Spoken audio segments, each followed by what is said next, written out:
본 방송에서 제공하는 투자 정보는 투자 판단에 대한 조언입니다. 방송에서 제공하는 주식의 가치, 가격 상승 및 가격 하락에 대해서는 방송사에서 보장하지 않습니다. 슈퍼스탁 발굴 프로젝트 글로벌 슈퍼스탁의 김민아입니다. 이제 상승 랠리가 막바지에 다다른 걸까요? 계속되는 기업 실적 호조에도 불구하고 지수는 계속 지지부진한 흐름을 이어가고 있고 또 미국과 중국의 무역 전쟁 이슈가 다시 불거지면서 지수가 자주 힘을 못 내고 있는 모양입니다. 이런 현 상황에서 우리 투자자분들 앞으로 어떻게 대처를 하셔야 될지 저희 글로벌 슈퍼스탁과 함께 하시면서 꼭 매매 전략 점검해 가시기 바랍니다. 저희 방송은 서울경제TV 홈페이지 그리고 톡스타 홈페이지를 통해서 더욱더 깊이 있는 정보들 받아가실 수가 있습니다. cntv.co.kr, 톡스타.co.kr을 통해서 또 참여해 주시기 바랍니다. 참고로 본 방송에서 제공하고 있는 정보는 투자 판단에 대한 조언일 뿐 주식의 가치나 수익률을 보장하고 있지 않습니다. 저희 서울경제TV는 자본시장법을 준수하여 1:1 투자상담, 유사주신 행위, 무인가 영업행위, 불법 대여계좌 홍보 및 가입 권유 등 모든 불법 사항들 엄중하게 금지하고 있습니다. 자, 우선 시장 동향부터 체크하고 가야겠죠. 시황센터 연결해 보겠습니다.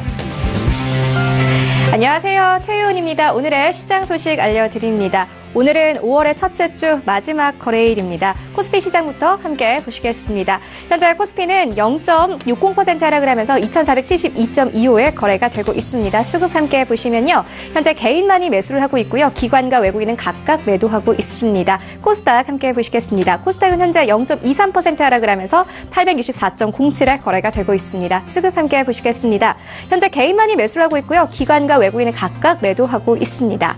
네, 다음으로는 해외 증시 함께 보시겠습니다. 나스닥 지수는요 0.14% 하락을 하면서 6,650.00에 거래가 되고 있습니다. S&P 500 지수 함께 보시면요 현재 0.10% 하락을 하면서 2,629.00에 거래가 되고 있습니다. 달러 인덱스 함께 보시겠습니다. 0.06% 상승했습니다. 92.47일에 거래가 되고 있습니다. 골드 함께 보시면요 0.01% 하락했습니다. 1,312.6달러에 거래가 되고 있고요. 크루드 오일 함께 보시면 현재 0.04% 상승을 하면서 68선에 올라섰습니다. 네, 다음으로는 중국 증시 함께 보시겠습니다. 미국과 중국의 무역 전쟁이 다시 한번 부각이 됐는데요. 증시가 모두 하락 마감을 했습니다. 상해 종합지수는 0.64% 상승을 하면서 3,100선에서 마감을 했습니다. 다음으로는 항생 종합지수 함께 보시겠습니다. 항생 종합지수는요 1.34% 하락을 하면서 33,313원에 13포인트의 거래를 마쳤습니다.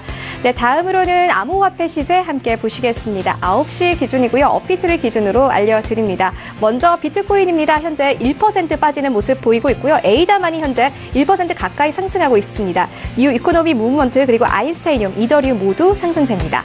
다음 화폐 함께 보시겠습니다. 먼저 퀀텀은요.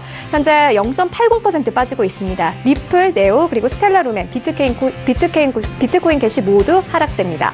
네, 다음으로는 이 거래량 순위 함께 보시겠습니다. 1위는 이오스고요. 2위는 골렘입니다. 골렘이 이 빗썸에 상장했다라는 소식과 함께 2,779억 원 현재 거래가 되고 있고요. 3위는 비트코인 그리고 4위는 트론, 5위에 기프토가 올라와 있습니다. 기프토는 이 업비트에 상장을 한 바 있는데요. 1,570억 원 현재 거래가 되고 있습니다. 네, 지금까지 시장 소식 알려드렸습니다. 오늘도 글로벌 슈퍼스탁과 함께 성공 투자하시길 바랍니다. 네, 본격적으로 이제 글로벌 슈퍼스탁 문을 활짝 열도록 하겠습니다. 네, 첫 번째 시간에는요, 해외 주요 이슈들을 살펴보는 시간이죠. 글로벌 이슈앤가이드 시간입니다. 저희 금요일을 빛내주고 계시는 분입니다. 윤진 멘토님 스튜디오로 모셨습니다. 인사부터 나눠볼게요. 안녕하세요. 네, 반갑습니다. 네, 반갑습니다. 요즘 좀 부쩍 자주 뵙는 것 같습니다. 네, 오늘도 다양한 이슈들 점검 잘 부탁드릴게요. 네, 그렇다면 오늘은 어떤 이슈를 살펴보면 좋을지 화면으로 먼저 만나보고 오겠습니다. 네, 글로벌 이슈 첫 번째입니다. 미국 경제수장들이 중국과의 무역 협상을 위해 중국을 찾았습니다. 하지만 첫날부터 그 분위기는 심상치 않았다고 하는데요. 이번 협상과 관련해서 시장에는 어떤 영향이 있을지 잠시 후에 자세히 알아보겠습니다. 두 번째 이슈입니다. 5월 FOMC에서 지금 현재 금리 인상을 동결했습니다. 이제 인상 여부는 6월로 넘어갔는데요. 미국 금리 인상을 앞둔 시장 분위기와 영향에 대해서 윤진 멘토님과 분석 들어보겠습니다.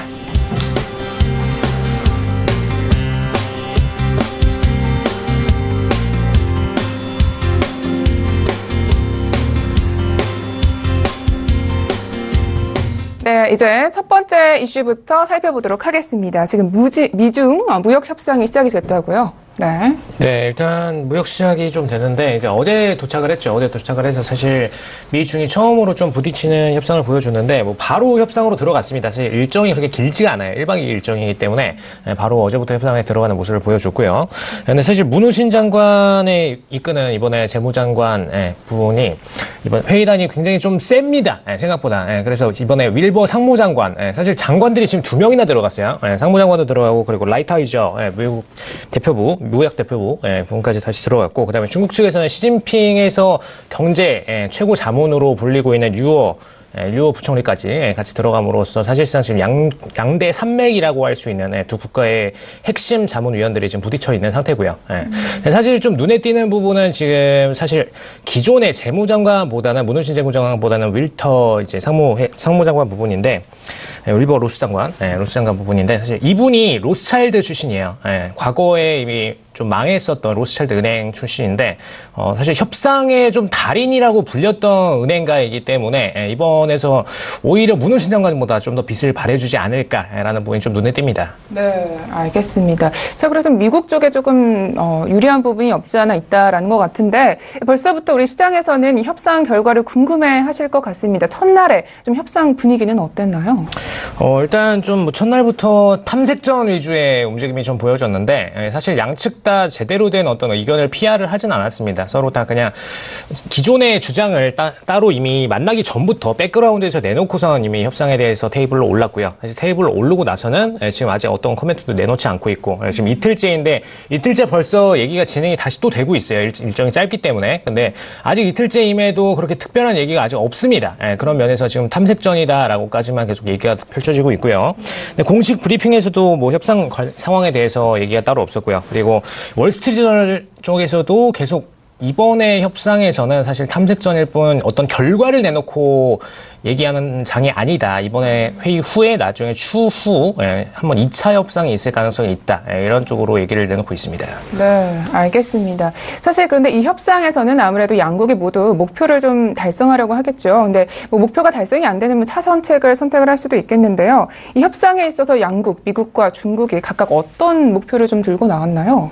네, 일단 뭐 미국 같은 경우에는 워낙 중미 이 무역 적자가 부분이 굉장히 크다 보니까 이 부분에 대한 타겟팅이 굉장히 큽니다. 거의 사실 뭐 1,000억 달러에 해당하는 부분이기 때문에 이 부분에 대해서 좀 적자폭을 줄이겠다. 적자폭을 줄이든지 혹은 아예 흑자까지도 전환을 시켜버리겠다라는 목표를 가지고 임하고 있고, 중국 쪽에서는 기존의 이제 첨단 분야 육성 정책이죠. 중국 제조 2025 정책에 대한 추진 부분에 있어서 사실 걸리는 부분이 없도록 이번에 핵심 분야에 대해서는 내놓지 않겠다라는 쪽으로 좀 팽팽하게 붙고 있는데, 사실 어느 쪽 하나도 다 챙길 수는 없습니다. 다 챙길 수는 없기 때문에 사실 이번 협상에 오른 만큼 미국보다는 오히려 중국이 첨단 분야 육성, 이 2025 정책에 대한 부분을 일부 양보하는 쪽으로 편이 나지 않을까라는 부분이 좀 예상됩니다. 네, 이 중국 제조 2025는 중국 쪽에서 굉장히 좀 활성화시키고 있는 걸로 보였는데 어떻게 양보를 할지 좀 계속 궁금해집니다. 자, 이번 협상을 두고 우리 투자자분들은 아무래도 이 협상 때문에 우리 시장의 움직임 가장 궁금해하실 것 같습니다. 향후에 좀 시장 분위기는 어떻게 움직이게 될까요? 일단 뭐 블룸버그 쪽도 그렇고 월스트리트저널 쪽도 그렇고 전부 다 이번 협상에 대해서 기대를 안 하고 있어요. 사실 뭐 사전에 이미 제안을 하고 만났는데 제안을 한 부분에서부터 어떻게 보면은 본인들의 의견을 일방적으로 피하라고선 들어왔죠. 일방적으로 피하라고 들어왔고, 이번에 협상에서 굉장히 나기가 어려울 만큼의 서로 원하는 니즈가 굉장히 높았습니다. 그러다 보니까 탐색전에서 좀 나기가 어렵다, 어떤 협상안이 나기 어렵다 쪽이고요. 그리고 지금 좀 포커스하셔야 될 부분은 이번 협상에 오르기 전에 달러 인덱스가 좀 강상방으로 오르고 위안화 가치가 강하방으로 내려갔어요. 근데 이 부분에 있어서 중국이 미리 이 협상으로 인해서 위안화 가치가 절상될 리스크를 미리 처음부터 해지를 하고 들어왔다라는 쪽으로 포커스가 맞추고 있습니다. 사실 이 부분을 미국도 인지를 하고 있을 텐데, 여기서 사실 환율 싸움에서 미국이 진 거지, 어떻게 보면은. 물론 미국은 강달러 정책을 추진을 해왔지만, 이런 면에서 볼 때 지금 생각보다 중국이 힘을 강하게 발휘하고 있다는 면에서 의외의 포커스가 좀 나오고 있습니다. 네, 알겠습니다. 자, 이렇게 해서 첫 번째 이슈 잘 분석해 봤습니다. 봤습니다. 이제 계속해서 두 번째 이슈로 넘어가 볼 텐데요. 우리 시각으로 어제 새벽이죠. 5월 FOMC가 이제 끝났다고요. 네, 일단 그저께 새벽인데 3일 새벽에 이제 끝났죠. 3일 새벽에 끝났고 이 부분에 있어서 어떻게 보면은 굉장히 좀 보수적인 의견들이 나왔습니다. 매파 쪽으로 의견이 좀 세게 나올 줄 알았는데 생각보다 좀 약하게 의견이 나와서 시장에서는 오히려 골드가 상방적으로 튀어 올라가는 모습을 보여줬고 달러 인덱스는 약간의 하방의 움직임을 좀 보여줬습니다. 그러다 보니까 지금 FOMC에서 일단 금리 동결을 했어요. 금리 동결을 전부 다 들어가고 뭐 추가적으로 통화 정책에 대해서 내놓은 부분도 없습니다. 근데 이미 6월 금리 인상 가능성에 대해서는 벌써 90%가 넘게 지금 평균적으로 한 93에서 98% 사이 정도 이미 선반영이 되어 있다 보니까 뭐 따로 6월 금리 인상에 대해서 언급한 부분은 없었지만 일단 물가 부분에 대해서 언급한 부분이 좀 있었습니다. 물가 부분에 대해서 사실 좀 중립적으로 바라본다. 중장기적으로 이제 인상될 것으로 바라보고 2%까지는 그래도 바라본다라는 얘기를 내놨는데 사실 6월 회의 그리고 5월 회의 전까지는 2%에 대해서 좀 공격적으로 굉장히 좋게 바라볼 거라고 생각을 했지만 사실상 그런 움직임이 나오질 않았습니다. 그러다 보니까 시장 기대치와 좀 반대되는 움직임이었다라는 부분이고요. 네, 그렇다고 해서 6월 금리 인상에 뭐 영향을 미칠 정도는 아닙니다. 사실상 뭐 6월 금리 인상은 뭐 실질적으로 된다라고 쪽으로 시장에서 전부 다 보고 있기 때문에 그거는 뭐 그렇게 타격을 입을 부분은 아니고요. 다만 이번 태도로 인해서 추후 하반기에 금리 인상에 대해서 2회가 될 것이냐 1회가 될 것이냐 이 부분에서 1회로 줄어들 가능성이 높다라는 의견이 좀 더 증가했다라고 보시면 될 것 같습니다. 네, 알겠습니다. 그런데 이 연초부터 좀 연준은 사실 좀 올해 굉장히 빠른 속도로 이제 금리 인상을 좀 계획하고 있었던 걸로 알고 있는데요. 이와 관련해서 좀 금융시장 쪽은 어떻게 전망을 하고 있나요? 네, 일단 좀 다른 이 캐피탈들의 요점은 일단 연준이 진행하고 있는 금리 인상, 이 부분이 다른 주요 7개국들 대비해서 다른 주요 7개국들은 이미 다 동결 혹은 올해 동결 혹은 뭐 통화정책 완화 혹은 통화정책 이제 뭐 테이퍼링에 대한 부분 이런 쪽으로만 흐르고 있는데 사실 공격적으로 긴축을 들어가고 있는 게 연준 혼자죠. 그러다 보니까 이 부분이 굉장히 좀 쉽지 않은 부분인데 연준 혼자만 좀 이렇게 독단적으로 진행하고 있는 부분이고 근데 이 부분이 좀 진행을 하려면 다른 국가의 이격이 커지기 때문에 좀 쉽지는 않다. 그래서 이번 매파적 발언이 좀 약해진 부분에 대해서는 어느 정도 뭐 당연한 얘기다. 어느 정도 감안을 해야 되는 얘기다라는 쪽의 분위기고요. 네, 일단 좀 포커스되는 부분이 다른 외부 요인이 없다면 달러는 계속 강세가 지속될 것이다. 쪽의 의견을 내놓은 부분이 좀 눈에 띕니다. 왜냐하면은 금리 인상이 진행이 되면은 계속적으로 진행이 된다, 혹은 뭐 약하게라도 진행이 된다, 점진적으로 진행이 된다라는 의견을 냈을 때 원래는 이렇게 달러에 크게 영향을 주지는 않았었어요. 기존에 작년 한 2년 동안에 최근 2년 동안에는 그렇게 크게 영향을 주지 않았는데 본격적으로 그래도 매파적 의견이 진행되는 만큼 달러에 대한 강세가 지속될 것이다라고 의견을 내놨다는 거는 트럼프 정부의 강달러 정책이 베이스에 깔려 있는 상태에서 금리 인상에 대한 의견이 약해지진 않았기 때문에 그래서 아직까지는 강달러다라고 종합적으로 주장을 하는 부분입니다. 그래서 좀 이번 FOMC에 대해서는 일단 인내심을 가지고 금리 인상을 들어가겠다 쪽인데 그래도 아직까지는 금리 인상 포지션을 후퇴할 의견은 없기 때문에 그대로 금리 인상 쪽은 맞다. 6월도 그대로 진행될 거고 다만 9월, 12월만 살짝 퍼센트가 떨어진다. 이 정도로만 보시면 될 것 같습니다. 네, 알겠습니다. 자, 이렇게 해서 두 가지 이슈 잘 짚어봤습니다. 이제 본격적으로 이 두 가지 이슈를 바탕으로 해서 우리 투자자분들께 멘토님이 가이드 한 줄 평을 주실 텐데요. 네, 오늘은 어떤 가이드를 준비해 주셨나요? 네, 간단히 짧게 충돌입니다. 충돌. 네. 너무 간단 명료해서 구체적으로 설명이 좀 필요할 것 같은데 어떤 의미에서 충돌이라는 가이드를 주셨나요? 네, 일단 좀 미국과 중국이 대표적으로 좀 충돌을 하고 있고요. 그리고 금융 정책들이 서로 좀 부딪히고 있는데 사실 이 금융 정책이 지금 앞으로의 무역 전쟁에 있어서 좀 핵심이라고 할 수가 있어요. 사실상 이제 달러 인덱스 그리고 중국의 위안화 사실 기축 통화로서는 지금까지 달러가 좀 절대적인 가치를 유지를 해왔는데 중국이 이 가치를 역전하게 될 가능성이 있습니다. 왜냐 이미 중국의 자산 운용 규모, 금융 쪽에서 그 자산 운용 규모에서는 미국을 넘어섰어요. 그리고 시가총액도 지금 넘어서는 기업들이 굉장히 많습니다. 그러다 보니까 사실 미국의 최상위 기업이라고 할 수 있는 버크셔 해서웨이나 JP모건 등 외에는 대부분의 기업들이 벌써 이미 미국한테 밀려 있는 상태죠. 그리고 지금 이번에 그 무역 협상에 들어간 이제 문우신 장관이 담고 있었던 골드만삭스도 사실 시총 통해서 중국 기업들한테 몇 번 밀렸습니다. 몇 번 밀렸다가 다시 되찾았다가를 반복을 했지만 최근 들어서 그래도 계속해서 중국의 증액을 들어가는 부분이 눈에 띄고 있다 보니까 이런 면모에서 앞으로 좀 쉽지 않다. 중국 협상과에 있어서 쉽지 않다라는 모습. 그래서 감히 충돌이라고 좀 얘기를 할 수가 있겠습니다. 그래서 압도적으로 예전처럼 미국이 중국을 밀어내는 느낌, 이런 느낌이 아니고요. 이제는 오히려 방금도 말씀드렸듯이 통화정책에서도 중국이 매수매도 비중의 힘싸움에서 이겼어요. 원래 아무리 강달러를 진행을 하더라도 미국 입장에서는 한보 일보 후퇴를 먼저 해놓고선 통화정책을 위한 미리 절상안을 감안을 해서 이 미리 절하를 시켜놓고 그 다음에 협상에 임했어야 되는데 이런 부분 싸움에서 밀렸다는 점을 볼 때 중국이 분명히 자금력에서도 강합니다. 그래서 미국 채권 보유량 부분도 처분하면서 동시에 현금화를 들어가는 부분도 이용을 하고 있고요.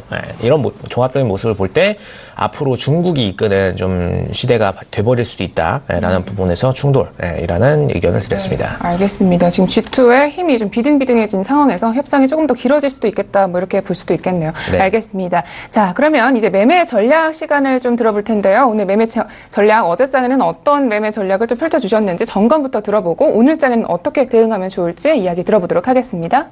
네, 일단 좀 S&P 차트를 좀 보여드리면서 가면 좋을 것 같아요. 네.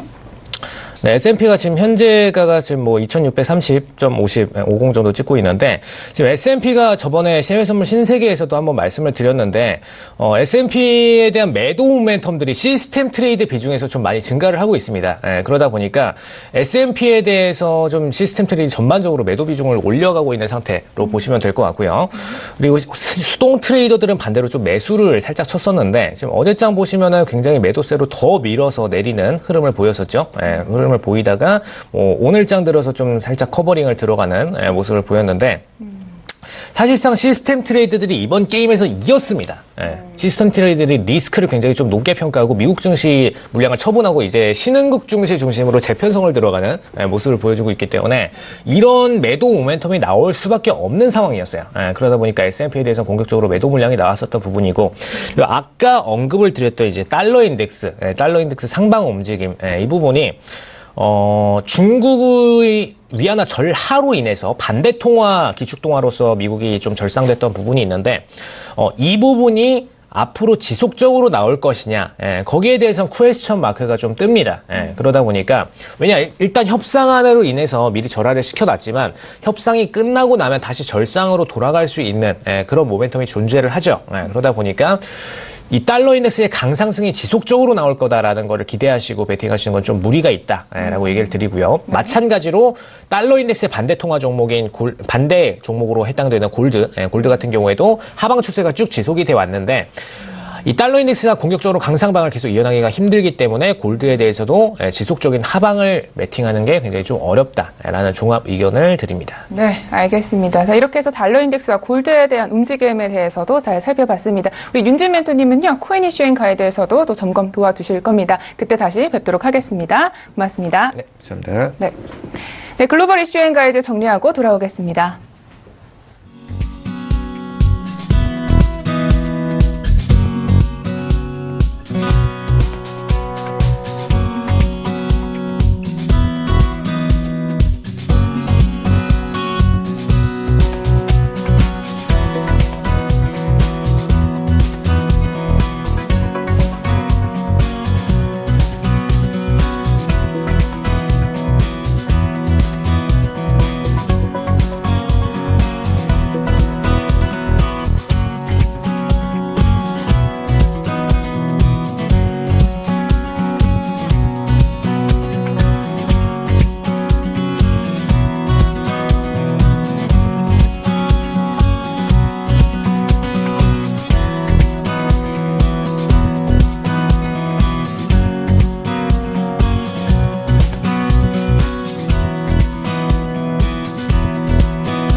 코스닥을 찾아가는 여정에서 여러분의 가이드가 되어드린 저희 글로벌 슈퍼스탁, 이번에는 차이나 이슈앤가이드 시간으로 돌아왔습니다. 네, 중국 시장 이야기 그리고 유망투자 종목에 대해서도 소개를 들으실 수가 있습니다. 저희 최하영 대표님 모시고 이야기 나눠볼게요.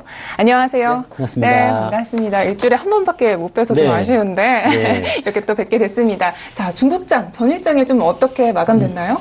뭐 어제 같은 경우는 이제 뭐 좋은 흐름을 좀 보였다고 볼 수 있습니다. 최근에 주가 흐름은 그렇게 나쁘지는 않습니다만은 일단은 뭐 이슈가 또 한 번 나왔죠. 그 미국의 그 재무팀하고 지금 그 중국 협상을 하고 있는 부분이 있는데 중국에서는 이제 그런 부분들을 받아들이고 있지 않기 때문에 이런 부분이 이제 일단은 변수로 나올 것이다라고 얘기를 하고 있습니다. 뭐 그런 항목들에 대한 부분들이 이제 해소가 되기 전까지는 뭐 주가가 크게 오르지도 않고 내리지도 않는 그런 형태의 모습으로 가지 않을까 이렇게 보고 있습니다. 네, 알겠습니다. 시황 간단하게 들어봤고요. 그렇다면 오늘은 어떤 이슈를 살펴보면 좋을지 화면으로 먼저 만나보고 오겠습니다.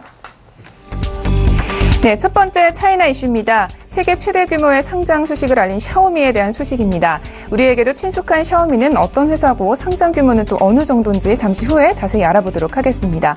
두 번째 차이나 이슈입니다. 중국이 기업의 정보 공시를 강화한 이후 심천시장에 상장된 기업들의 현금 배당이 증가했다라는 소식입니다. 정보 공시 강화와 기업의 현금 배당에는 어떤 관계가 있는지 첫 번째 이슈 분석 후에 알아보겠습니다.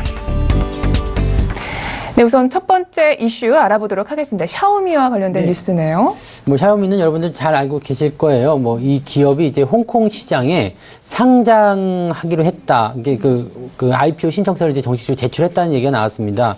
근데 이 부분은 뭐 여러 가지 의미가 있는데 그동안 이제 큰 대여급의 IPO를 계속 뉴욕에 뺏겼었는데 이번에는 홍콩 쪽으로 이제 샤오미가 들어오게 돼서 좀 주목을 좀 받고 있는 모습이고요.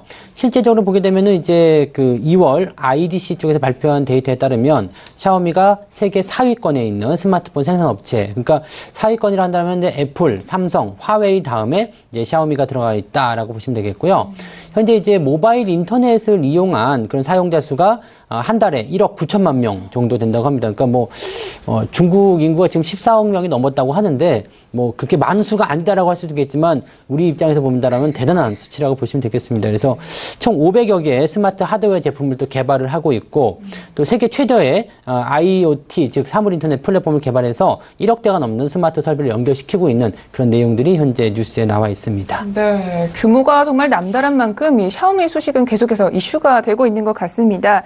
사실 샤오미 하면은 저는 이제 보조 배터리를 만드는 회사로 좀 잘 알고 있는데 우리 여러분도 좀 그런 회사로 친숙하실 것 같아요. 네. 이외에는 어떤 일을 하고 있나요? 이 기업에 대해서 조금 더 자세하게 설명을 해주실 수 있을까요? 이제 그 잘 알고 계신 이제 보조 배터리가 이제 대륙의 실수로 알려졌죠. 그래서 싸면서 굉장히 크고 뭐 좋은 그런 그 용량을 가지고 있다. 가성비가 아주 뛰어나다라는 어떤 이야기를 많이 했었는데 이 기업은 지금 휴대폰 그리고 뭐 보조 배터리, 휴대폰에 대한 액세서리 쪽이 있고요. 그다음에 이것보다 이제 더 크게 이제 지금 구분을 짓고 있는 것들이 사물 인터넷, 그다음에 스마트 하드웨어, 그다음에 인터넷, 핀테크 뭐 이런 쪽으로 해서 이제는 뭐 휴대폰 회사가 아니라 그냥 IT 회사다라고 좀 보셔야지 될 것 같고요. 이런 부분들을 봤을 때는 지금 거대한 IT 기업, 그러니까 중국 내에서도 또는 세계적으로도 손꼽을 수밖에 없는 그런 기업으로 되어 있고 현재 스마트폰 같은 경우는 시장 점유율이 7.5% 그래서 업계 4위 정도로 뛰어 올라 있는 상태고요. 전체적으로 매출이 계속적으로 튀어 올라가고 있는 부분인데 인터넷 서비스 부분에서도 영업 마진이 크게 증가하고 있다는 부분도 중요하겠습니다. 그래서 작년 같은 경우는 122억 위안 정도 매출이 나오면서 전년 대비 3배 정도 늘어나고 있고 또 이런 부분들은 계속 증가세를 보일 것으로 예상이 되고 있습니다. 네, 이렇게 종합 IT 기업이었군요. 네. 그런데 지금 이 샤오미의 이번 상장 규모가 세계 최대라고 하잖아요. 그 규모가 좀 어느 정도 되나요? 지금 뭐 시장에서 예상하기에는 최소 700억 달러 정도로 예상을 하고 있는데 700억 달러라면 이제 감이 잘 안 오실 것 같은데 2014년도에 알리바바가 뉴욕에 상장을 했었죠. 그때가 250억 달러. 근데 그때 알리바바가 상장했을 당시만 하더라도 대단했거든요. 규모가 너무 크다라고 했었는데 샤오미는 이제 그거에 지금 3배. 근데 최대로 보게 되면 이제 IPO 이후에 상승세를 탔을 경우에는 1,000억 달러 정도의 가치가 될 거라고 예상하고 있기 때문에 어떻게 보면 알리바바의 4배에 달하는 어떤 그런 규모를 지금 현재 예상을 하고 있다라고 보고 있기 때문에 이거는 엄청난 뉴스라고 좀 보시면 될 것 같아요. 네, 알겠습니다. 그런 만큼 우리 투자자분들 굉장히 관심이 많으실 것 같습니다. 자, 이렇게 해서 첫 번째 이슈 잘 분석해봤고요. 계속해서 다음 이슈로 넘어가 보도록 할게요. 네, 다음 이슈 어떤 뉴스죠? 네, 두 번째 뉴스는 이제 그 중국 증권 시장에 대한 어떤 건전성 문제라고 좀 보시면 될 것 같은데요. 최근에 이제 중국 정부에서 이제 정보 공시에 대한 강화 이야기를 좀 했습니다. 그래서 정보 공시라는 것은 이제 우리말 그대로 공시입니다. 공시인데 정보를 공시하는 거에 대한 관리 감독 이런 부분들을 좀 강화하겠다 이렇게 나오면서 이제 상장 회사들의 현금 배당 의식이 눈에 띄게 커졌다라는 얘기가 나오고 있습니다. 실질적으로 지금 보게 되면 이제 선전시 그러니까 심천 시장에 2,105개의 상장 회사가 있는데 2017년도 연간 보고서를 공시했을 때 이 중에서 1,611개 회사가 현금 배당 방안을 실시를 했다라고 알려지고 있습니다. 자, 이 부분들은 이제 지속적으로 이제 현금 배당에 대한 부분들이 좀 앞으로 이제 나올 것이기 때문에 이번에 정보 공시에 대한 관리 감독이 강화된 이후에 현금 배당이 눈에 띄게 늘어났다는 거, 이 부분이 좀 주목해볼 만한 뉴스라고 보시면 되겠습니다. 네, 알겠습니다. 그런데 이 정보 공시를 좀 관리를 좀 강화했다고 해서 이 현금 배당이 늘어나는 데는 좀 둘이 관계가 있다라는 건가요? 이게 이제 이번에 그 관리 감독을 하는 그 내용 중에 하나가 이제 배당에 대한 감독을 강화해라 이렇게 얘기가 나온 거거든요. 그러니까 그동안 이제 상장 회사들이 현금 배당에 대한 정보 공개를 잘 하지 않았고 또 배당을 좀 잘 주지 않고 그런 경우들이 좀 있었습니다.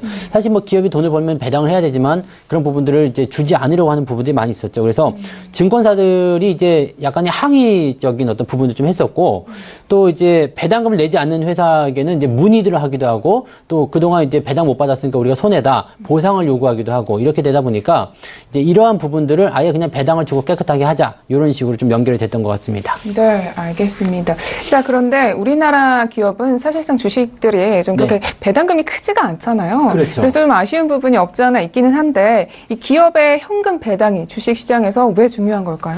이 배당 같은 경우는요, 사실 기업이 돈을 벌었다라는 부분에서 주주에게 환원하는 부분들이죠. 이게 작년, 재작년 같은 경우에 우리나라도 이제 이런 부분에 대해서 굉장히 크게 이슈가 됐었던 적이 있었는데 이 배당을 하게 된다라는 것은 그 기업에 대한 어떤 신뢰도가 굉장히 증가하게 되고 또 이 기업에 투자해야 되겠다는 생각이 좀 들게 하는 부분입니다. 그래서 이런 부분들은 이제 주주의 입장으로서는 당연한 어떤 권리이자 의무인데 이런 것들을 이제 기업들이 가리고 주지 않고 한다는 것은 기업이 이제 주주에게 대하는 어떤 그런 부분들이 소홀하다라고 볼 수밖에 없겠죠. 그래서 주주들이 사실 용납할 수 없는 부분이고요.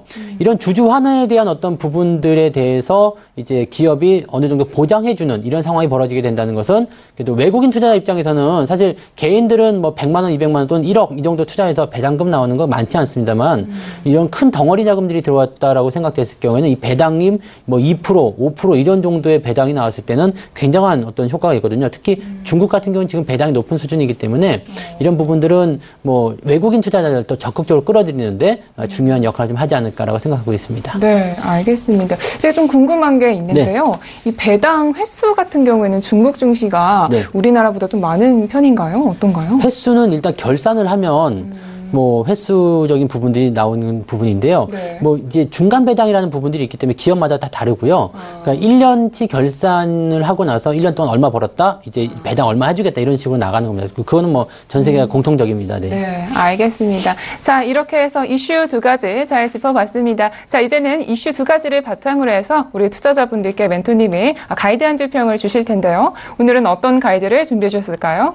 네, 뭐 많이 들어보셨을 거예요. 공짜 점심은 없다. 네. 공짜 점심은 없다. 뭔가 알고 있던 내용이긴 한데 갑자기 들으니까 좀 실질적으로 와닿는 것 같아요. 오랜만에. 돈을 내고 밥을 먹으라는 얘기죠. 네. 그래서 이제 뭐 이 이야기는 이렇습니다. 노력 없는 성과가 없는 거고요. 그다음에 최근에 이제 또 그 대북 관련주들 해가지고 단기에 막 그 급등하는 종목들에 대해서 단기 수익성을 바라고 이렇게 단타하시는 분들이 굉장히 많고요. 최근에 뉴스 보면은 이제 대북 관련주에 그 주식 회전율이 뭐 1200%까지 나오는 경우가 있다고 합니다. 그러니까 이런 형태의 어떤 모습들은 단기의 어떤 투기성 매매라고 좀 보셔야 되는 부분이죠. 그래서 이런 형태의 어떤 매매들은 결코 좋은 수익을 낼 수가 없다. 그래서 좋은 주식을 매수해서 꾸준하게 보유하고 오랫동안 수익을 내는 것이 좋은 투자다라는 말씀을 좀 드리고 싶습니다. 네, 맞습니다. 최근에 좀 신용융자도 굉장히 많이 늘었다고 하잖아요. 그래서 좀 장기적으로 투자 안목을 조금 더 확보해 가셨으면 좋겠습니다. 자, 이렇게 해서 가이드 한 줄 평도 잘 들어봤고요. 자, 이제는 본격적으로 유망 투자 종목에 대해서 이야기를 들어볼 시간입니다. 우리 투자자분들이 가장 기대하는 시간이겠죠. 네, 오늘은 또 어떤 기업을 준비해 주셨나요? 아까 전에 이제 그 샤오미의 그 IPO 이야기가 나와서요. 거기에 이제 좀 연관된 기업을 좀 말씀드리려고 합니다. 오늘 기업은 이제 우리나라 말로 이제 과달 구분이고요. 중국말로 하면 커다 구펀이라고 합니다. 그래서 그 커는 이제 과학할 때 그 과자입니다. 그리고 달은 도달하다 뭐 그런 의미인데 뭐 과학이 도달하는 뭐 하여튼 뭐 이름은 그렇다고 보시면 되겠어요. 네. 그래서 코드 번호는 600986이고요. 상해에 지금 상장이 되어 있습니다.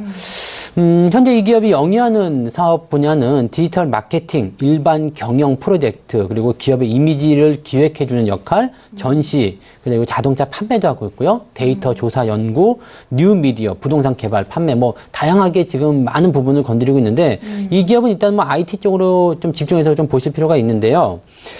샤오미하고 직접 연계되어 있는 부분들은 뭐냐면 빅데이터를 활용해서 고객사의 분석, 관리, 운영, 최적화 방안을 제공한다. 뭐 이런 얘기가 있는데 중국말로 인터넷이 이제 후리엔 왕이라고 합니다. 그래서 이제 상호 연결되어 있는데 네트워크 망이라는 의미를 이제 가지고 있는데 샤오미 쪽에서 지금 휴대폰이나 이런 쪽이 아니라 이런 인터넷망을 이용한 어떤 사업 부분에서도 굉장히 활발하게 되어 있고 아까 전에도 잠깐 소개를 해드렸지만 매출이 3배 이상 증가할 정도로 빠른 속도로 성장하고 있죠. 그래서 이 부분이 지금 샤오미와 연결되어 있다는 부분은 샤오미가 IPO 이후에 나올 수 있는 어떤 기대감 그리고 이 기업이 연결되어 있는 이런 부분으로 해서 수혜주로 부각이 될 가능성이 있다라고 보시면 되겠고 네. 이 기업도 매출액은 15억 위안에서 29억 위안으로 전년 대비해서 약 85% 정도 증가하는 모습을 보였습니다. 네. 이 기업 이름이 상당히 좀 재밌는 것 같은데요. 저는 사실 기업의 내용을 좀 볼 때, 하나만 좀 이제 전문적으로 하는 기업이 네네. 좀 좋다라고 생각했는데, 이 기업을 좀 내용을 보다 보니까 오히려 좀 시너지가 나는 회사인 것 같아요.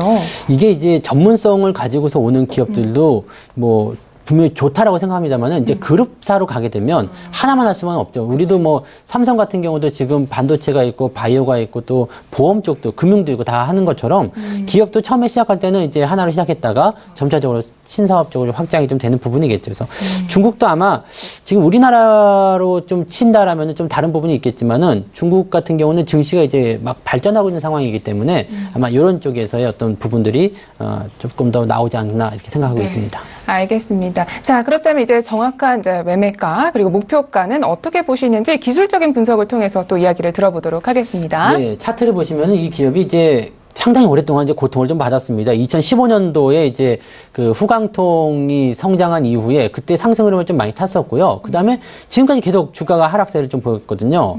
근데 이 주가의 어떤 하락에 대한 패턴이 이제는 어느 정도는 좀 진정세를 좀 보이는 것 같다 생각이 좀 들고 있고요. 최근 들어서면서 이제 작년도 연말 시점부터 해가지고 저점을 좀 잡아가는 그런 형태의 모습이 좀 나타나고 있습니다. 뭐 이런 부분이 뭐 샤오미에 대한 영향인지 아닌지 모르겠습니다만 일단 매출이 꾸준하게 증가하고 있고 이제 턴어라운드가 될 수 있는 상황이지 않겠나라고 판단이 되고 있습니다. 현재 시점은 일단 저점 상황에서 올라오고 이평선 자체가 정배열로 전환됐기 때문에 차트상의 흐름이 굉장히 좋고요. 오늘 같은 경우는 이제 소폭 상승이 좀 진행이 되고 있습니다. 제가 어제 확인을 했을 때는 주가가 좀 하락세를 보여서 조금 싸게 사면 좋겠다라는 생각을 했는데 지금 가격이 이제 상승 출발로 시작해서 11.18위안이 지금 현재 가격이 나타나고 있네요. 그러니까 현재 가격으로 공략하시기 좀 어려우실 것 같고요.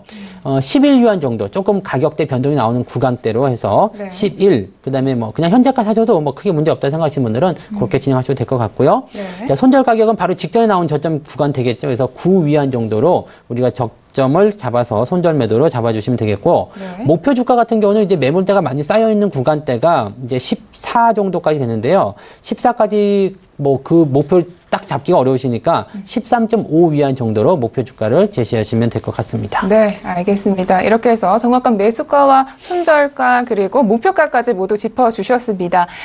이렇게 보다 보니까 저도 차트를 같이 보고 있었는데요. 지금 턴어라운드 되는 딱 그 지점을 잘 잡으신 것 같아요. 네. 너무 신기한데 이게 좀 투자 종목을 고르실 때 가장 중요하게 보시는 부분은 어떤 것들이 있나요? 일단은 더 나빠질 게 없느냐를 찾아야 돼요. 그리고 네. 이 기업을 투자해서 수익을 많이 낼 수 있겠느냐 이런 부분이 접근을 하셔야 됩니다. 많은 분들이 이제 실패하는 부분 중에 하나가 지금 뉴스에 나온 종목, 단기에 급등한 종목을 가지고서 뭐 20% 30% 올라갔을 때 더 올라갈 거다는 생각을 하지만 실제적으로 거기서 나오는 수익은 5% 10%밖에 안 되거든요. 네. 하지만 이렇게 저점에서 턴어라운드를 하고 오랫동안 상승할 수 있는 종목은 수익률 자체가 뭐 100%? 200% 아니죠. 10배, 20배도 가는 그런 기업들이 나오게 됩니다. 그래서 전체적으로 이 기업이 현재 시점에서 바닥인지 그리고 여기서 더 빠질 염려가 없는지 그런 부분도 보시고 장기적으로 성장할 수 있는 가능성을 보고 투자하신다면 뭐 단기적인 수익은 나오지 않을 수 있겠지만 분명히 중장기적으로는 큰 수익을 보실 수 있을 거라 생각합니다. 네, 알겠습니다. 이 부분은 저도 꼭 기억을 하도록 하겠습니다. 자, 그런데 우리 혹시 중국 시장에서요, 네. 이 남북 정상회담과 관련해서 좀 중국 쪽에서는 어떻게 호재로 좀 받아들이고 있는 부분이 있나요? 그렇죠. 지금 그 왕이가 이제 북한을 방문하고 있거든요. 그래서 김정은과 지금 만나고 있는데 무슨 얘기를 하는지는 아직까지는 모르죠. 근데 중국에서는 지금 굉장히 신경을 많이 쓰고 있다고 보시면 될 것 같아요. 그리고 남북 회담 전에 이미 시진핑과 김정은이 만났거든요. 그러면서 분명 어떤 얘기가 왔다 갔을 건데 지금 보면 이제 대부분이 보면 이제 개발과 관련된 부분일 거라고 생각합니다. 왜냐하면 이제 북한과 관련된 어떤 개발권인데 남한에서도 지금 인정을 하고 있는 것은 뭐냐면 중국이 아마 이런 부분들을 많이 가져갈 것이다.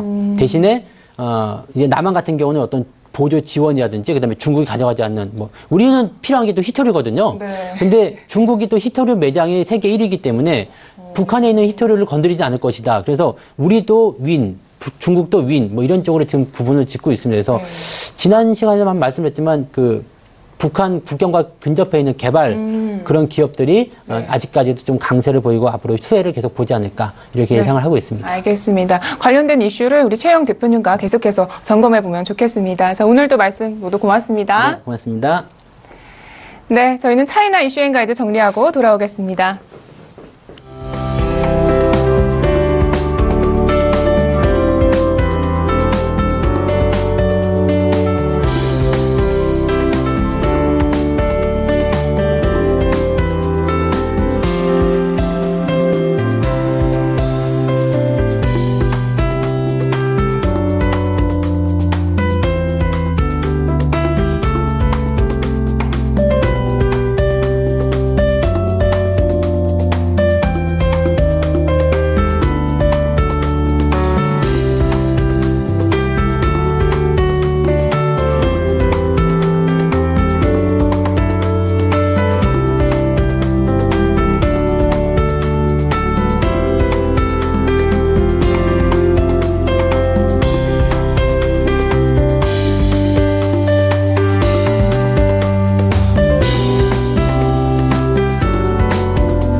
네, 많이 기다리셨습니다. 암호화폐와 관련된 엄선된 정보들만 드리고 있는 저희 글로벌 슈퍼스탁의 자랑 시간이죠. 코인 이슈앤가이드 시간으로 돌아왔습니다. 네, 윤진 멘토님 계속해서 옆에서 기다리고 계셨는데요. 함께 또 코인 이슈 짚어보도록 하겠습니다. 자, 그렇다면 오늘은 어떤 이슈를 짚어보면 좋을지 화면으로 먼저 만나보고 올게요. 네, 첫 번째 코인 이슈입니다. 얼마 전 나스닥이 비트코인 선물 거래를 예고한 가운데 S&P 다우는 아직 도입 계획이 없다고 밝혔습니다. 왜 도입을 주저하고 있는지 그 이유에 대해서 잠시 후에 알아보겠습니다.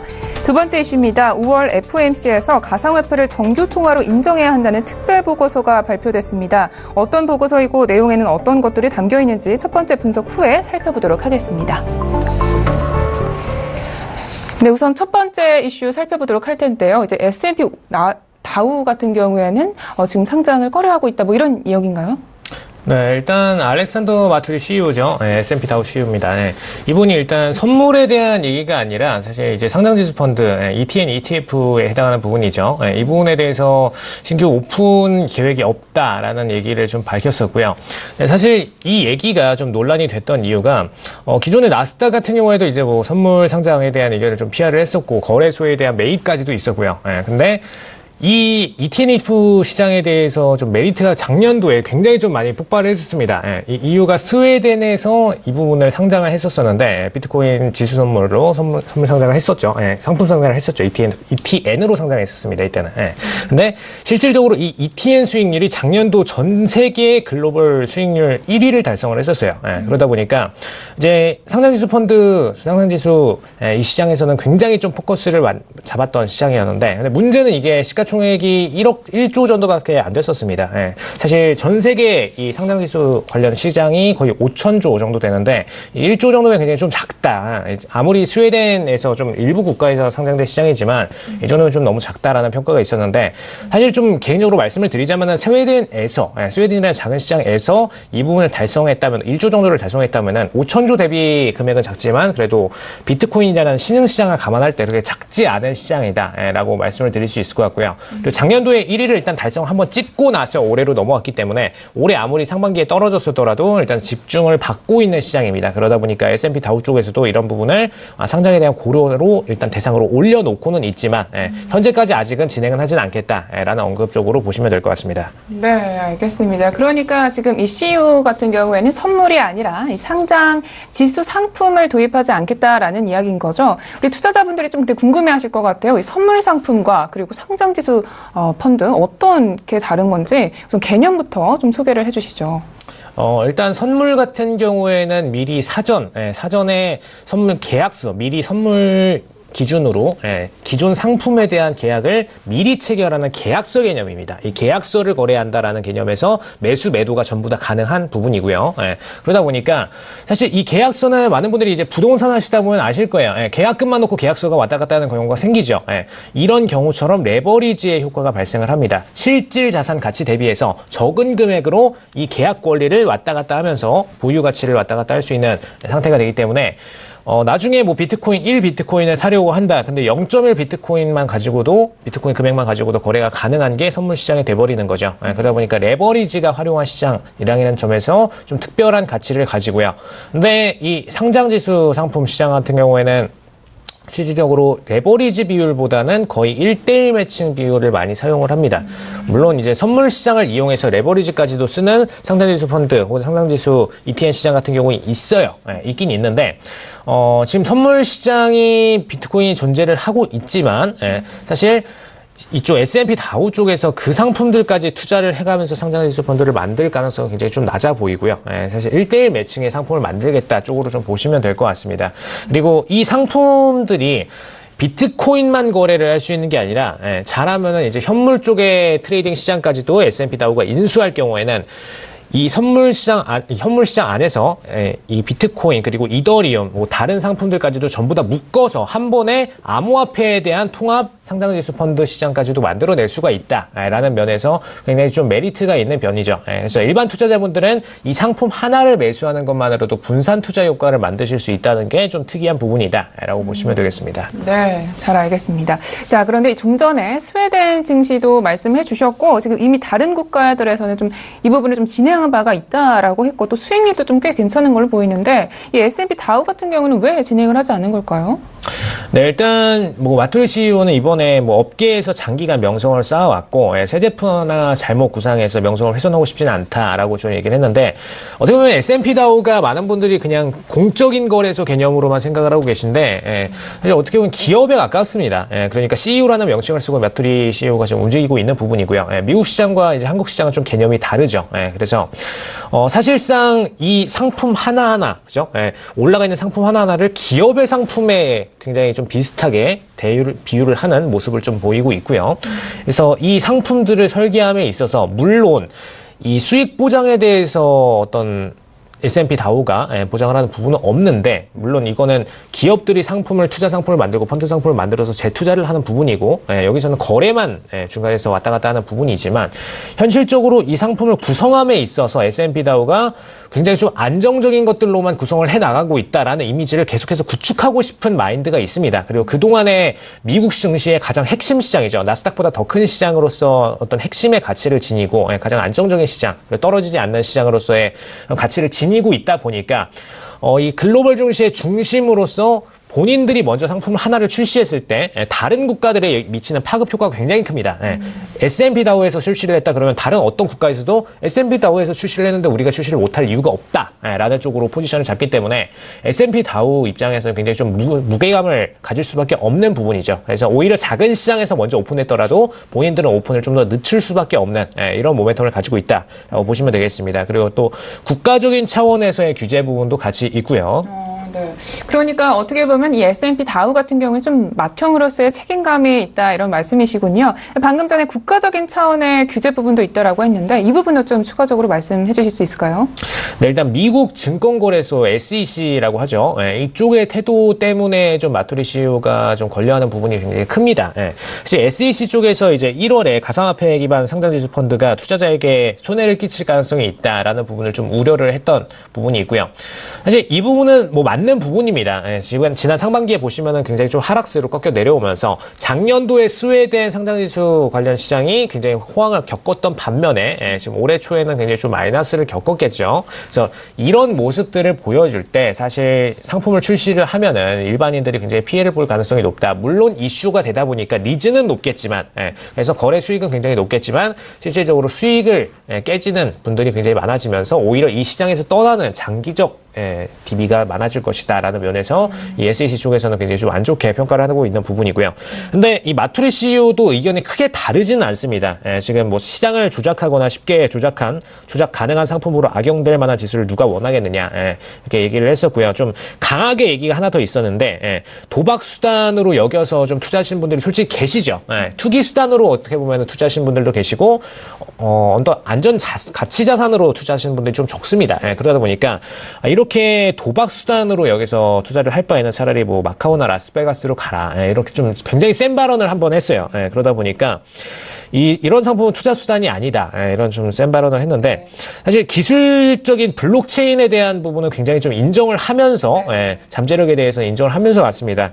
그런데 반대로 이 투자 상품으로서 출시하는 부분에는 굉장히 좀 리스크가 높고 이런 상품은 앞으로 안정성이 보장되기 전까지는 힘들다라고 코멘트를 던졌습니다. 네, 알겠습니다. 자, 이렇게 해서 첫 번째 이슈 잘 분석해봤고 이제 두 번째 이슈 분석해보도록 하겠습니다. 좀 충격적인 내용인 것 같은데 우선 뉴스 내용부터 좀 들어보도록 할게요. 네, 일단 FOMC 연준 특별보고서에서 이제 가상화폐를 뭐 정규통화로 인정해야 된다라는 주장의 보고서가 좀 나왔는데 좀 이 부분을 좀 공격을 드려야 될 것 같아요, 오늘은. 지금 연준에서도 공식적으로 그러니까 정규통화로 인정을 한 건가요? 전 그 부분은 절대 아닙니다. 일단 FOMC 그리고 연준 쪽에서는 사실 이런 암호화폐에 대해서 인정하는 분위기는 전혀 없었고요. 지금 이 보고서가 나왔던 거는 이제 세인트루이스 연준, 어떻게 보면 연준에서의 또 좀 지사죠. 세인트루이스 지사 쪽에서 일반 직원 보고서입니다. 뭐 일반 직원급까지는 아니에요. 상당히 좀 임원급으로 볼 수도 있는 부분인데 일단 전략 분석가 출신입니다. 그래서 이분이 일단 보고서를 내놨고 사실 이 부분에 대해서 가상화폐를 좀 어떻게 보면 정규 통화와 성질이 크게 다르지 않다라는 면을 좀 강조를 하면서 이 부분을 인정해야 된다라는 어떤 개인적인 주장으로 볼 수가 있겠죠. 네, 알겠습니다. 그런데 지금 이 보고서에 좀 내용이 궁금한데 어떤 내용들이 담겨 있는지 이 부분은 좀 발표가 됐나요? 네, 일단 보고서 발표 후에 일단 CNN에 한번 출연을 하셨어요, 이분이. 그래서 좀 정규 통화에 못지않다는 근거로 딱 세 가지를 좀 들었는데 일단 무보증 통화, 그다음에 희소성, 분산 이렇게 좀 세 가지를 들었습니다. 네, 이 세 가지 내용이 좀 너무 간단 명료하다 보니까 좀 살짝 풀어드릴게요. 첫 번째는 무보증 통화라는 얘기는 미국 통화 자체가 많은 분들이 뭐 금에 의해서 움직이지 않나, 금에 근거하지 않나라는 생각을 가지실 텐데 물론 현금이란 것 자체가 금의 가치 기준에서 처음에 만들어지고 현재까지도 그 부분을 완전히 벗어난 건 아닙니다. 근데 실질적으로 금을 가지고선 계속해서 달러 인덱스를 배치하지는 않죠. 달러 자체의 가치가 계속해서 변동을 하고 그리고 정부의 정책 혹은 뭐 연준의 통화 정책에 따라서 계속 달러의 가치는 자체적인 가치를 가지고 변동을 합니다. 이런 면에서 볼 때 뭐 비트코인이나 다른 암호화폐 같은 경우에도 자체적인 가치를 가지고 움직이는 모멘텀이 굉장히 강하죠. 어떤 뭐 최근에 출시됐던 베네수엘라의 오일 기반으로 한 페트로라던가 이런 상품들처럼 어떤 상품을 기반으로 움직이지 않습니다. 그러다 보니까 자체적인 통화 가치를 가지고 움직인다는 면에서 달러와 유사하다. 기존의 통화가 굉장히 유사하다라는 면을 첫 번째로 들었고요. 두 번째는 희소성에 대해서 들었는데 많은 분들이 달러를 그냥 무한정으로 찍어내는 상품으로 많이 좀 이해를 하고 계실 거예요. 근데 사실상 연준 그리고 각국 중앙은행에서는 이 부분을 좀 규제를 많이 하고 있습니다. 그래서 무한정 공급되는 것처럼 보이지만 달러도 일단 통화 증감 기반을 통해서 사실 증가하는 만큼 통화 가치가 떨어지는 부분이죠. 그러다 보니까 뭐 어떻게 보면 비트코인을 분할을 해서 거래하는 것과 크게 차이가 없다. 혹은 비트코인을 대출 기반으로 다시 출시를 하였을 경우에 미국 달러와 차이가 없다라는 부분을 들면서 그래서 기존에 연준이 출시하는 이 달러와 굉장히 기본적으로 본질이 같다라는 부분을 좀 주장을 했었고요. 그리고 마지막으로 세 번째는 이제 분산에 대해서 들었는데 이 분산 단어 하나 가지고는 좀 굉장히 와닿지 않는 부분이 있습니다. 근데 현금이 사용되는 방식에 있어서 중개인이 없다라는 부분을 이제 분산이라는 단어로 표현을 한 건데 사실 중앙기관에서 모든 부분을 이제 통제하는 기존의 뭐 골드나 오일 같은 상품들은 이제 개인 대 개인으로 P2P 거래를 하는 경우가 굉장히 작죠. 예, 그리고 중개인 항상 중간에 대부분 있습니다. 예. 근데 사실 지금 이 비트코인 같은 경우에는 대부분 P2P로도 거래가 가능하고, 예, 그러다 보니까 현금이 사용되는 방식에서 중개가 없듯이 똑같이 비트코인이나 암호화폐들도 중개인이 없다라는 면에서, 블록체인을 사용해서 중개인이 없다라는 면에서 굉장히 현금과 유사한 상품이다. 그래서 사실 암시장에서도 현금으로 거래가 되잖아요. 그죠? 네. 네. 현금으로 왔다 갔다 하는 것처럼 비트코인도 암시장에서 똑같이 왔다 갔다 하는 P2P 거래가 일어나고 있다라는 면에서 현금과 굉장히 유사한 성질을 가진다는 부분을 좀 주장을 했다라고 보시면 될 것 같습니다. 알겠습니다. 이 보고서 내용이 상당히 좀 설득력이 있는 것 같은데 향후에 좀 파급력에 대해서 우리 계속해서 윤진 멘토님과 짚어보면 좋겠습니다. 자, 이렇게 해서 이슈 두 가지 잘 짚어봤습니다. 자, 그렇다면 이 이슈 두 가지 바탕으로 한 멘토님의 가이드는 오늘 어떻게 준비해 주셨을까요? 네, 저울 위의 동전이라고. 저울 위의 동전이요. 그래서 해석하기가 너무 어려운데 약간 간략하게 설명해 주신다면요? 네, 그냥 딱 이미지가 이제 저울 위에다가 놓는 그 느낌을 생각하시면 될 것 같은데, 국제사회에서 지금 이 코인을 저울 위에다 놓고선 이 가치가 어느 정도 되는지에 대한 판단을 한다라고 좀 보시면 될 것 같아요. 네, 그런 면에서 이제 앞으로 잣대에 들어갔다. 네, 앞으로 비트코인 그리고 암호화폐에 대한 통체적인 자체에 들어가 있다라는 면에서 앞으로의 갈림길이 어떻게 될지가 핵심적으로 드러나는 시기라고 보시면 될 것 같습니다. 알겠습니다. 이 부분 우리 윤진 멘토님과 함께 계속해서 분석해 가시면 좋겠습니다. 네, 오늘도 모든 말씀 모두 고맙습니다. 감사합니다. 네. 네, 오늘도 저희 글로벌 슈퍼스탁은 해외 선물과 중국 주식 그리고 암호화폐까지 전 세계를 대상으로 유망 투자 종목 발굴하기 위해서 열심히 달려왔습니다. 저희 방송은 서울경제TV 홈페이지 그리고 톡스타 홈페이지를 통해서 더욱더 깊이 있는 정보 받아가실 수가 있는데요. cntv.co.kr, 톡스타.co.kr을 통해서 또 참여해 보시기 바랍니다. 참고로 본 방송에서 제공하고 있는 정보는 투자 판단에 대한 조언일 뿐 주식의 가치나 수익률을 보장하고 있지 않습니다. 저희 서울경제TV는 자본시장법을 준수하여 1:1 투자 상담, 유사수신 행위, 무인과 영업행위, 불법 대여계좌 홍보 및 가입 권유 등 모든 불법 사항들 엄중하게 금지하고 있습니다. 네, 글로벌 슈퍼스탁 오늘은 여기까지입니다. 5월 가정의 달이죠. 연휴 가족들과 행복하게 보내시고요. 저희는 다음 주에 뵙겠습니다. 고맙습니다.